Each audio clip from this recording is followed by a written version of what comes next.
Para mim, o Santos será rebaixado. E eu vou explicar aqui o porquê que isso vai acontecer. Eu sou o Rafael da Dona Lúcia, se inscreve no canal, deixa seu like aqui no vídeo e vamos falar um pouco sobre isso que está acontecendo com o Santos e o porquê que eu acho que o Santos vai jogar a Série B em 2026. O Santos, ele é um clube que nos últimos anos ele não consegue vencer jogos simples.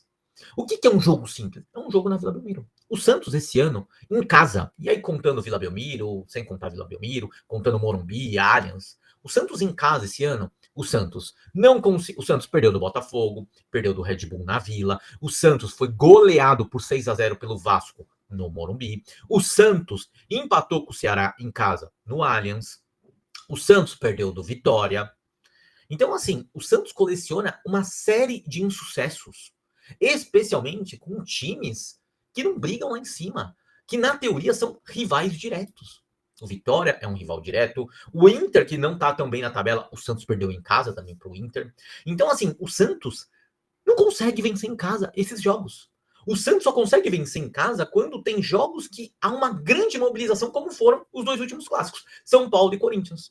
Acaba essa mobilização, o Santos simplesmente é um outro time. Se você comparar o futebol que o Santos jogou contra o Corinthians e contra o Vitória, é um abismo. Ah, o Vitória entrou para marcar mais. Entrou. Eu acho que o Vitória entrou muito mais preparado do que o Corinthians. Mas mesmo assim, você tá jogando em casa, você precisa fazer os 3 pontos, você precisa se impor. E não foi o que o Santos fez. E aí, obviamente, numa falha do Brasão, que para mim foi pênalti. Eu vejo muita gente colocando aí que para mim foi pênalti. Para mim é muito simples a gente falar que foi pênalti ou não. Se fosse o Arcanjo que fizesse a mesma jogada, a gente reclamaria que foi pênalti. Como foi o Brasão, a gente fala que não. Então, para mim, na minha opinião, foi pênalti. Mas dito isso, o Santos não conseguiu fazer um gol no Vitória. Dito isso, o Santos tem um time que o capitão é o Guilherme. E aí o Guilherme eu vou deixar um pouco mais para frente para falar. Antes eu quero falar da situação atual do Santos. E qual que é o grande problema da tabela? O grande problema da tabela é que o Santos tem 10 jogos para fazer. Desses 10 jogos, 6 são contra os 5 primeiros. 6. O Santos pega o Palmeiras 2 vezes. O Santos pega o Botafogo agora. O Santos pega o Mirassol. O Santos pega o Flamengo e pega o Cruzeiro. São, assim, jogos, cara, muito problemáticos. Porque, assim, você tem um Mirassol e um Botafogo brigando por uma vaga na Libertadores. Você tem o Cruzeiro, que é na última rodada, talvez desses o Cruzeiro seja o time que vai ser, na teoria, um time que não vai estar tão preocupado, que eu acho que o Cruzeiro até ali não vai estar mais brigando pelo título, já vai ter a sua vaga da Libertadores assegurada. Então eu acho que talvez seja desses 6 jogos, teoricamente o mais tranquilo, ok? Lembrando que em 2023 o Fortaleza não brigava por nada. E o Santos precisava de uma simples vitória, de uma vitória simples na Vila Belmiro para vencer. E não conseguiu, ok? Então, assim, o Santos, ele tem uma tabela dificílima. E o porquê que era tão importante que o Santos ganhasse do Vitória? Porque o Santos abriria 6 pontos. Abrindo 6 pontos e com uma vantagem de ter uma vitória a mais, mesmo que o Vitória vencesse 2 partidas e o Santos perdesse 2, o Santos ainda continuaria na frente. Agora não, acabou a diferença. A única diferença que a gente tem nesse momento é que o Santos tem uma vitória a mais que o Vitória. De resto, tá igual. Então, assim, se a gente pega a tabela do Vitória, se a gente pega a tabela do Santos, a tabela do Vitória é muito mais acessível que a do Santos. O Vitória, acho que o único jogo que eu vi ali que é mais complicado é o Palmeiras, que pega o Palmeiras no Allianz Parque. De resto, são todos jogos teoricamente mais fáceis que os do Santos. E tem mais um detalhe: o Vitória, ele é muito forte no Barradão, coisa que o Santos não é na Vila Belmiro. O Santos perdeu a sua grande fortaleza. Aquela fortaleza que o Santos tinha na Vila Belmiro acabou. Hoje ninguém se assusta de jogar na Vila Belmiro. Ninguém se assusta. Da mesma forma que ninguém se assusta de jogar contra o Santos em qualquer lugar. Um outro dado interessante: o único time até o momento que jogou com o Santos e não venceu o Santos no Brasileirão é o Atlético Mineiro. De resto, ou os times que ainda não jogaram, assim, que não fizeram a segunda partida. Todos os times que já jogaram 2 vezes com o Santos, ao menos uma venceu o Santos, com exceção do Atlético. Olha que loucura isso. Olha que loucura. Então, todos os times do turno e retorno que fizeram 2 partidas contra o Santos venceu uma menos o Atlético Mineiro. É bizarro, é feio. E assim, só escancara o quanto o Santos é um time fadado ao fracasso. O Santos hoje é um time fadado ao fracasso. E aí a gente precisa falar agora do Guilherme. Vamos falar do Guilherme? Vamos falar do Guilherme. O Guilherme, ele não tem a menor condição de ser titular do time do Santos.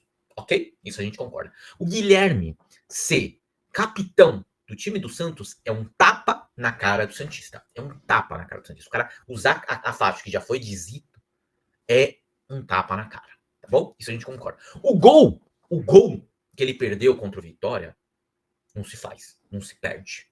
O cara é o capitão. O cara é o cara que tem que resolver dentro de campo.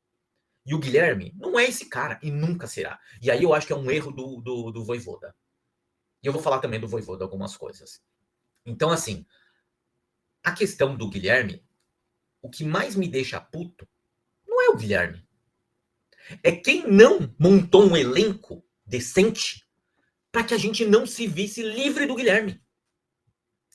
O Santos hoje, se você analisar o elenco do Santos, o Santos não tem nenhum jogador ali naquele lugar, naquela posição, para ser titular no lugar do Guilherme. Vocês têm noção do que é isso? Vocês têm noção do que é isso? Talvez o Neymar, só que o Neymar fica mais machucado do que jogando. Então, assim, para mim o grande problema é você ser um dos clubes que mais gastou no futebol brasileiro em 2025 em contratação e simplesmente ter que ter o Guilherme de titular. Não fecha a conta. A conta não fecha. Eu invisto uma fortuna e mantenho o Guilherme de titular. E aí você vê as escolhas que foram feitas pelo Santos.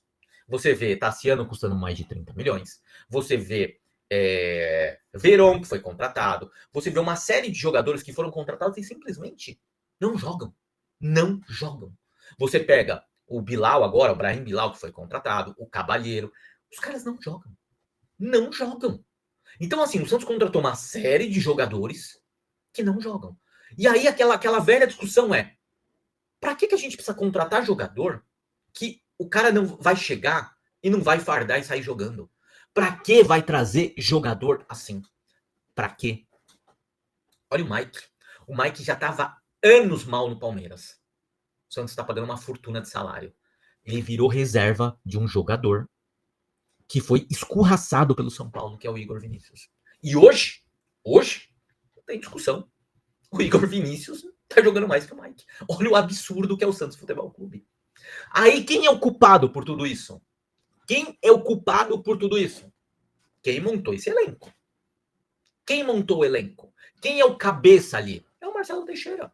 Porque esse elenco não foi montado pelo Alexandre Matos. Esse elenco não foi montado pelo Vojvoda. Esse elenco foi montado, começou lá com o Carille, que era o Galo, o diretor. Depois foi pro seu Pedro Martins. Veio Caixinha. Depois veio o seu Kleber Xavier. Veio o Alexandre Matos. E antes do Pedro Caixinha ainda tinha o Brax. Então, assim, o Santos é um Frankenstein. É um Frankenstein. E aí, a gente tem que aturar essas coisas que a gente vê em campo. E aí, agora eu vou chegar no Vojvoda. Que, de verdade, algumas escolhas eu não consigo, assim, entender. De verdade, eu não consigo entender. A escolha pelo Escobar na lateral esquerda, ao invés do Souza, para mim é um negócio que não faz o menor sentido. O menor sentido. Você não ter arrumado ainda algum substituto para o Guilherme é um outro erro. Você voltar a jogar no maldito 4-3-3 me irrita. Me irrita. O Santos parece que só sabe jogar no maldito 4-3-3. Então, assim, a gente tem uma série de jogadores que não jogam, que foram contratados, inclusive esse ano, que não jogam, que não conseguem ser titulares. Você tem escolhas erradas de treinador.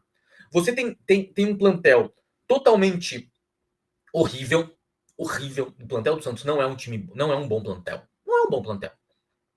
O Marcelo Teixeira foi num podcast e falou que o plantel do Santos é excelente. Vá pro inferno, Marcelo Teixeira. Você vai pro inferno se você acha que o elenco do Santos é um elenco de excelente, porque não é. É um elenco fraco. É um elenco que é o que tá acontecendo. Eu vou falar para vocês, as contratações que eu gostei do Santos esse ano, cara, foram duas, para falar a verdade. Que eu olhei e falei assim, cara, assim, o Zé Rafael e o Roleiser. E eu acho que aí no Roleiser tá devendo. Tá devendo. Pelo valor que foi pago, acho que poderia jogar mais. Mas foram as duas últimas. Lógico, não tô falando Neymar, ok? Neymar a gente não precisa nem discutir. Apesar que tá devendo pra caramba também, tá? Tá jogando, assim, mesmo quando tava em campo, não fazia diferença pro Santos, ok? Mas o Rolaser e o Zé Rafael, especialmente o Zé Rafael, cara, foram as únicas contratações que eu gostei do Santos. Porque se você pega lateral direito, não dá. Cara, os zagueiros que o Santos trouxe, cara, o Adonis Frias lá, meu, se não é o Luan Pérez, meu Deus, o Luan Pérez jogou muito contra o Vitória, mas muito. Aí você tem o Zé Rafael de volante, o Ilharão, cara, eu não gostei da partida dele contra o Vitória, não gostei. Na lateral esquerda, você tem o Escobar, que não dá, para mim o Souza é muito superior.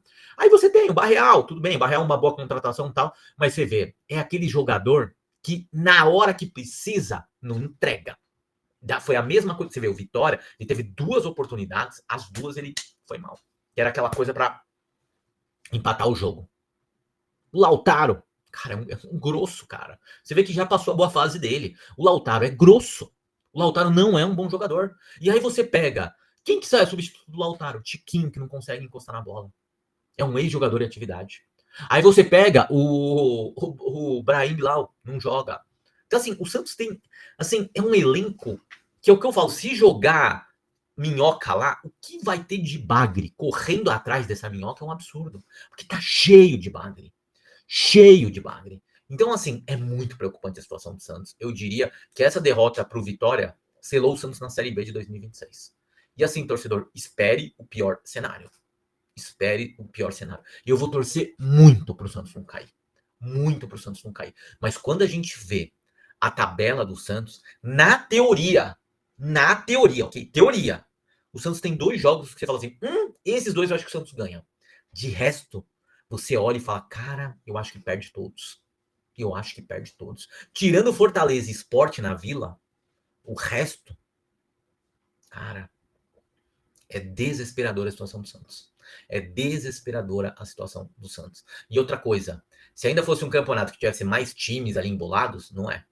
Não é. Tipo, vai ser entre Santos e Vitória. E eu acho que é bem provável do Vitória. E assim, olha, sendo muito transparente, como eu sempre sou com vocês, eu vejo um mundo que o Santos já chega na 38ª rodada rebaixado. Sem brincadeira, eu vejo esse mundo. Então é isso, pessoal. Torcer, orar e, cara, que os deuses do futebol em 2025 estejam do nosso lado. Porque planejamento, bons dirigentes não estão. Então, agora, como diz o Scarpa lá, o William Bigode pro Scarpinha agora só resta orar. E é isso, galera. A gente tem que orar. Tem que orar.